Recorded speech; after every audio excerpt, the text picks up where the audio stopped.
Hello and welcome back to my channel Puja's tiny world. নিয়ে চলে এসেছি আজকের থার্ড ডে ব্লগ। আজকের সকালবেলায় রেডি হতে নিয়েছি একটা বিশেষ কারণে। তোমরা তো দেখে বুঝতেই পারছো যে রেডি হয়ে কোথাও চলেছি, কিন্তু কিসের জন্য রেডি হচ্ছি সেটা তোমাদের জানাই। এটা হচ্ছে চৈত্র মাস, তোমরা তো জানোই। এই চৈত্র মাসে শীতলা ষষ্ঠীর উপোস হয়। তো সেই শীতলা ষষ্ঠীর জন্যে আমরা চলেছি মা শীতলার পুজো দিতে। আমাদের এখানে শনিবার করে চৈত্র মাসে দু জায়গায় পুজো হয়। গত শনিবার এক জায়গায় হয়েছিল, আর এই শনিবার আর এক জায়গায় হচ্ছে। তো গত শনিবারেরটা তো আমি ভিডিও করতে পারিনি, তো এই শনিবারেরটা ভাবলাম চলো তোমাদের দেখাই যে কোথায় যাব, কিভাবে পুজো দেব।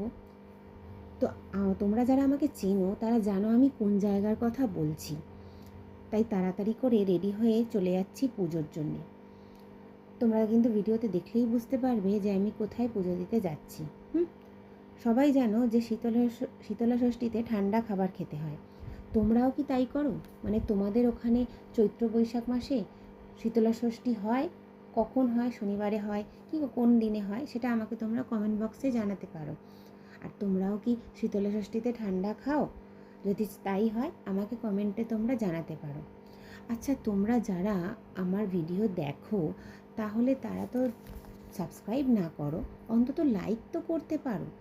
লাইক করে দেখোই না যে আমার ব্লগ তোমাদের উপকারে আসে কি না, বা আমি কোনো ইউজফুল ভিডিও তোমাদের সাথে শেয়ার করতে পারি কি না।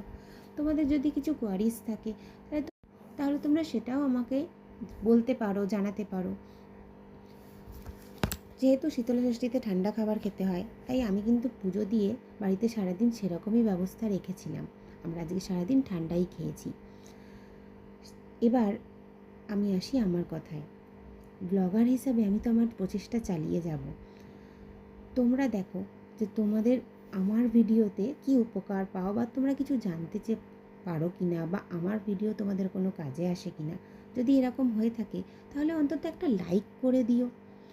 সাবস্ক্রাইব ওই যে বললাম নাই বা করলে, আর সাবস্ক্রাইব যদি খুব মনে হয় যে আমার ভিডিও তোমাদের কিছু না কিছু কাজে আসছে, বা কিছু কি তোমরা জানতে চাইছো বা পারছো, তাহলে প্লিজ আমাকে জানিও। তবে এর পরের ব্লগটা কিন্তু খুব ইউজফুল হতে চলেছে। ততক্ষণ টাটা।